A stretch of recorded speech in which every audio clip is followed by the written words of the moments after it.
Hello everyone, welcome back to my YouTube channel. आज जो मैं प्रॉब्लम सॉल्व करने वाला हूँ वो हमारा सीक्वल का एक प्रॉब्लम है, जिसमें कि हमारे पास एक एम्प्लॉय एज टेबल है, जिसमें कि हमारे पास यहाँ पे एम्प्लॉय आईडी होगा और एम्प्लॉय का एज होगा।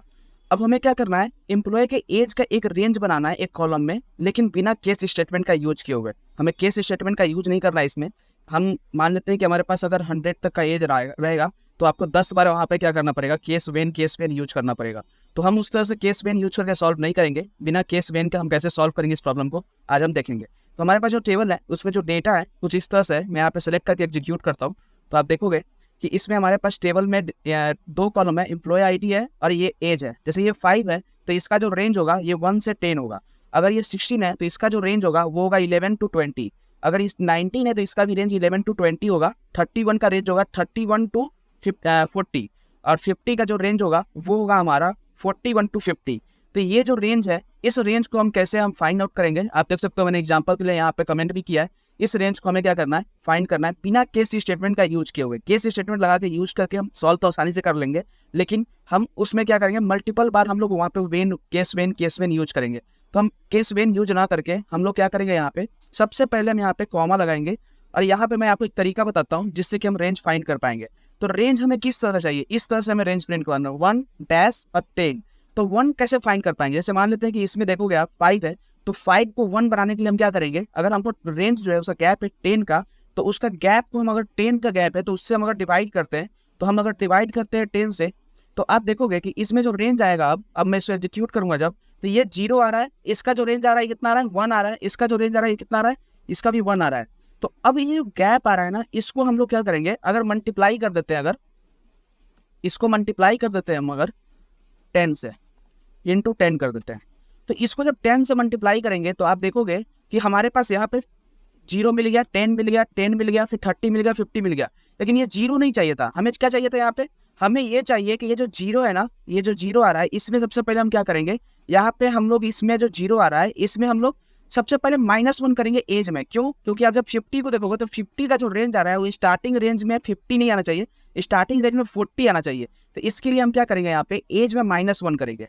अब जैसे ही -1 जब करके हम इसको जब रेंज को एग्जीक्यूट करेंगे ना, तो अब देखोगे कि हमारे यहाँ पे आ गया क्या, आप देखोगे यहाँ पे ये हमारा इसलिए एरर आ रहा है, एरर नहीं आया मतलब यहाँ पे नंबर गलत इसलिए आ गया क्योंकि हमें यहाँ पैरेंथेसिस हमें इस एज -1 को पैरेंथेसिस में लेना पड़ेगा।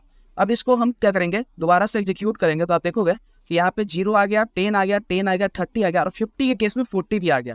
तो अब हमारा क्या हो गया, मतलब एग्जैक्ट जो चाहिए था हमें वो मिल गया है। बस हमें इसमें +1 चाहिए, क्योंकि हमें यहाँ पे देखोगे आप कि हमें 1, 11, 21, 31, 41, 51 ऐसे चाहिए। तो हम यहाँ पे क्या करेंगे, इस वाले वैल्यूज में जो ये वैल्यू है हमारा यहाँ स्टार्टिंग से लेकर यहाँ एंड तक, इसमें हम क्या करेंगे, अब इसमें हम यहाँ पे +1 कर देंगे।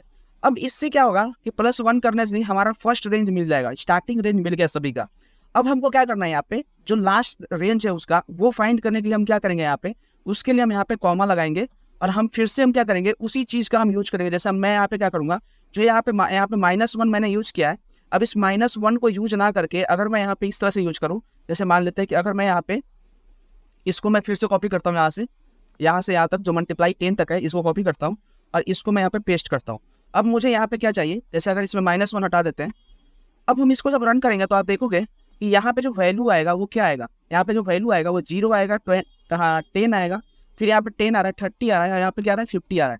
तो ये जो 0 आ रहा है, अगर 0 में हम +1 कर देते तो ये +1 करने के बाद हमारा क्या होता, उसमें अगर हम मल्टीप्लाई करते 10 से तो हमें मिल जाता। तो हम सेम चीज करेंगे यहाँ पे। अब हम क्या करेंगे, ये जो एज है, एज को डिवाइड कर रहे हैं 10 से।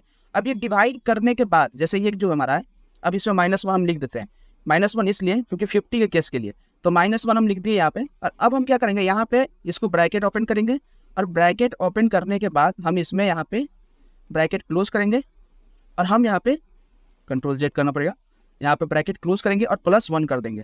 और अब मैं इसको रन करके देखता हूँ कि इसमें क्या होगा। अब देखोगे आप कि जैसे ही +1 करेंगे तो ये जो रेंज आया, अब हमारा रेंज परफेक्ट आ गया है। अब ये 1 है, ये हमारा उसके बाद 1 से 10 का रेंज बनेगा, ये जो है 11 से 20 तक का रेंज बनेगा, ये हमारा 11 से 20 तक का रेंज बनेगा। तो ये जो रेंज बन गया हमारा, ये रेंज बन गया, ये हमारा परफेक्ट रेंज मिल गया हमें, जो कि हमें चाहिए था। अब हम क्या करेंगे इसमें, अब ये रेंज को क्या करेंगे, कॉन्कैट करेंगे और कॉन्कैट करके उसके बीच में हम लोग डैश यूज करेंगे उसको सेपरेट करने के लिए। तो अब हम यहाँ पे क्या करेंगे, यहाँ लिखेंगे कॉन्कैट। अब इस कॉन्कैट में हम करेंगे क्या, इस ब्रैकेट को यहाँ से ओपन करेंगे और इसको लास्ट 1 तक क्लोज कर देंगे। अब यहाँ पे फिर इसके बाद अब इसमें हम लोग यहाँ पे एक हम क्या करने वाले हैं, इसको सेपरेट करने वाले हैं डैश से, सो हम डैश यूज कर लेंगे। और इसके बाद हम क्या करेंगे, यहाँ से ब्रैकेट ओपन करेंगे और इसको भी ब्रैकेट क्लोज और ये कॉन्कैट का भी ब्रैकेट क्लोज कर देंगे। और इसका नाम दे देंगे हम लोग कॉलम का एज अंडर स्कोर रेंज। जैसे ही हम एज अंडर स्कोर रेंज करेंगे, अब इसको जब एग्जीक्यूट करेंगे तो आप देखोगे कि यहाँ पे हमें रेंज मिल गया है, जो हमें चाहिए था आउटपुट में वो रेंज हमें यहाँ पे मिल गया है।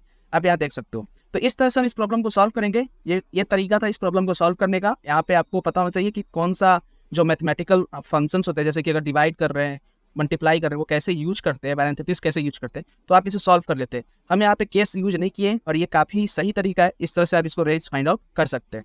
तो अगर आपको वीडियो अच्छा लगा हो तो वीडियो को लाइक कीजिएगा, चैनल को सब्सक्राइब कीजिए, शेयर कीजिए अपने दोस्तों के साथ जो कि सीक्वल सीखना चाहते हैं स्टार्टिंग से, तो उनके साथ शेयर कीजिए। बहुत सारे वीडियोस मैंने यहाँ पे अपलोड किया है हैकर रैंक लीड कोड का, आप जाके प्लेलिस्ट वॉच आउट कर सकते हैं। मिलते हैं नेक्स्ट वीडियो में। Thanks for watching, bye bye.